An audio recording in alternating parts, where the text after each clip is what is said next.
Hey, it's Dr. John Terry with the United States Martial Arts Hall of Fame. I want to take a few minutes and talk to you about how you thrive or just survive. I want to give you a guide to reaching and teaching Gen Z and Gen Alpha. With me, I have my good friend Aaron Huey, and we're going to be talking about some ideas around what you need to do to reach and teach the next generation. I want to really start off talking about why kata is not enough.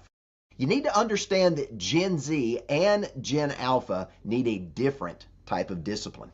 You know, when we think about traditional discipline in the martial arts, you walk to the door, you bow, you show respect. Those are automatic things that previous generations understood. What you as a school owner need to understand as you are talking and trying to impact and reach this next generation, Gen Z and Gen Alpha in particular, understand this is a generation that does not respond well to authoritarian commands.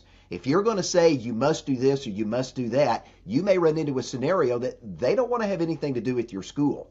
This generation responds to co-created rules, where you come together and say, this is what we want to do to establish the boundaries that we will do in class. Now, emotional intelligence is significant here. You've got to be able to reach these students where they are.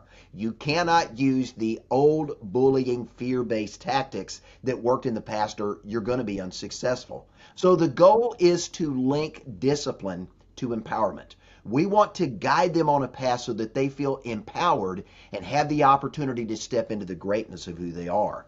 They do not respond well to punishment, and you need to understand that. In fact, a Harvard Center study on developing children noticed that Gen Alpha and late Gen Zers are going to respond better when we're giving guided autonomy. We're involving them in the conversation related to the rules of the classroom. And a Pew Research study found that Gen Z has a significant distrust of traditional hierarchies. So the goal here in this is really to be authentic, to make a connection. Understand this is a relationship. This is not a top-down hierarchy scenario like we've used with boomers and Gen Xers and even millennials. This is going to be a different, more collaborative approach to reaching and teaching martial arts.